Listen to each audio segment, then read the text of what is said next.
मुख्यमंत्री जी धर्मशाला से बद्दी जा रहे थे और रास्ते में चाय पीने के लिए जहाँ पर रुके और उन्होंने जहाँ जो डेवलपमेंट के काम चले हुए हैं उसके बारे में जानकारियाँ भी ली और उसके बाद ऑफिसर्स को बुला करके निर्देश भी दिए और विकास तेज गति से चलता रहे इसके लिए उन्होंने जो पैसा जहाँ डेवलपमेंट के लिए कुछ कंप्लीशन के लिए रुका हुआ था उसके बारे में यहीं बैठ करके उन्होंने फाइनेंस सेक्रेटरी और पीडब्ल्यूडी सेक्रेटरी को फ़ोन करके कहा कि इन प्रोजेक्ट्स को जल्दी से जल्दी आप लोग कंप्लीट करें।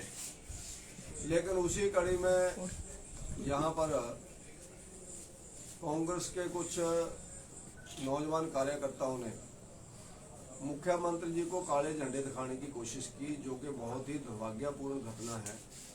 हिमाचल प्रदेश में धीरे धीरे चुनाव का माहौल चल रहा है, चुनावी माहौल बन रहा है।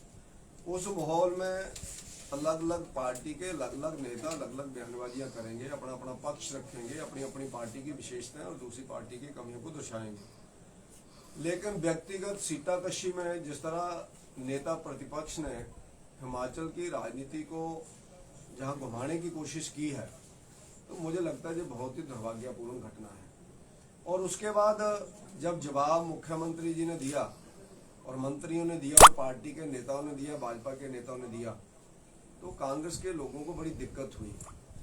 मुझे ये ध्यान में नहीं आता कि कांग्रेस के नेताओं को ध्यान रखना चाहिए कि अगर आपको अपने नेता प्यारे हैं, प्रतिपक्ष के नेता प्यारे हैं, तो भैया चीफ मिनिस्टर भी किसी पार्टी के मुखिया है।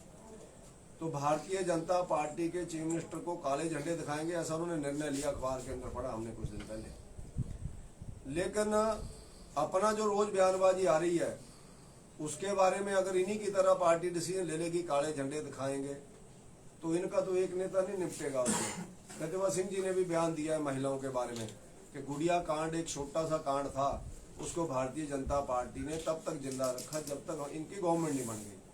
अब वो एक बेटी की हत्या हो जाती है जंगल के अंदर, उसके साथ दुष्कर्म होता है और उसकी हत्या कर दी जाती है, किसी की बेटी मारी जाती है, उसको प्रदेश की अध्यक्षा जो स्वयं में महिला है, जो इतनी सीनियर लीडर है, एक सीनियर परिवार की महिला है, जिस परिवार में राजनीति में अपना जीवन गुजार दिया, वो इतने बड़े घटना के ऊपर ऐसा बयान दे, मुझे लगता है ये बहुत निंदनीय है। उसके बारे में भारतीय जनता पार्टी ने क्रिटिसिज्म जरूर किया, उनका आलोचना जरूर की, लेकिन हमने नहीं कहा कि उनको काले झंडे दिखाएंगे। वो उन्ना आए थे, हम भी काले झंडे दिखा सकते थे, भारतीय जनता पार्टी के कार्यकर्ता भी खराब कर सकते थे। तो इससे टकराव होगा, इससे हिमाचल की राजनीति दूषित होगी। तो मुझे लगता है कि जो पिछले कल यूथ कांग्रेस के लोगों ने किया वो बिल्कुल निंदनीय है। और उससे भी ऊपर ड्रामेबाजी क्या कर रहे हैं, अपने कपड़े स्वयं फाड़ करके प्रेस कॉन्फ्रेंस के अंदर बैठे हुए हैं कि हमारी पिटाई हुई। जब आदमी के कपड़े फटते हैं, आदमी पे कोई चोट भी आती है, क्या किसी को खरोंच लगी वहां पर?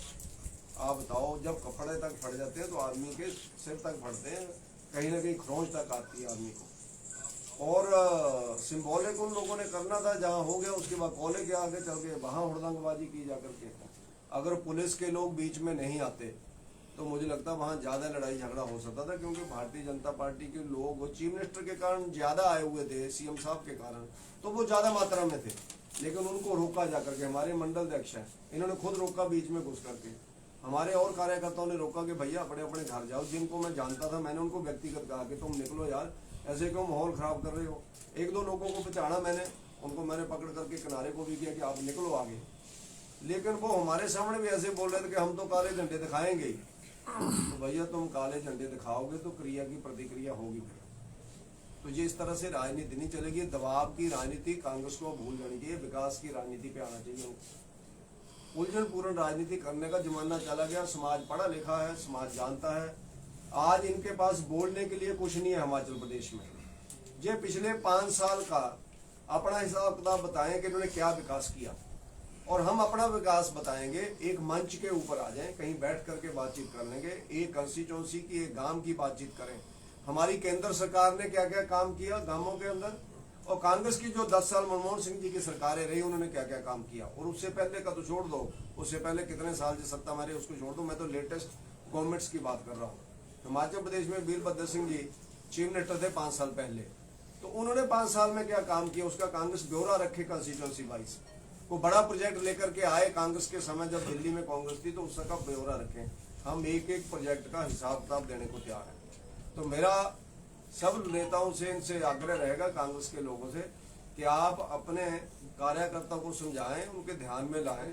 इस तरह से अगर हमारे नेताओं को परेशान करेंगे, उनका घिराव करेंगे, काले झंडे दिखाएंगे, तो भारतीय जनता पार्टी फिर चुप नहीं बैठेगी। भारतीय जनता पार्टी उसका जवाब देगी। फिर वो जवाब किस तरह से आता, आप सब लोग जानते हैं।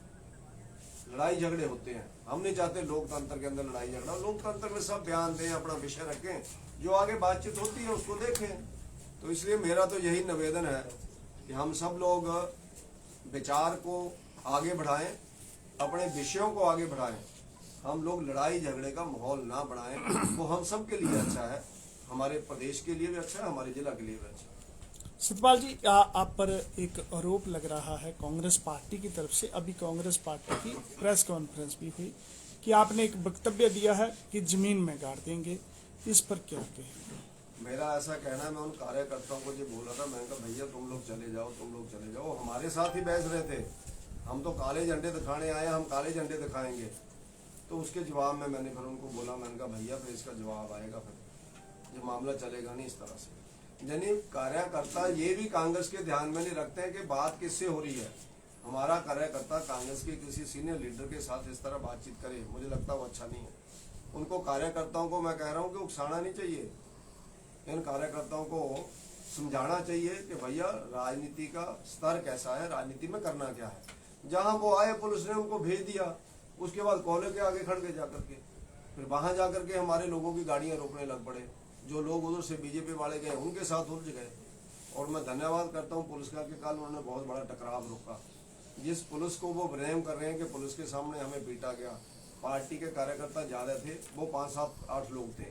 जहां तक मेरे को जानकारी, हो सकता कुछ ऐसे होंगे जिनको मैं नाम भी पहचानता हूँ, 10, 12 हो सकते हैं, इससे ज्यादा नहीं थे।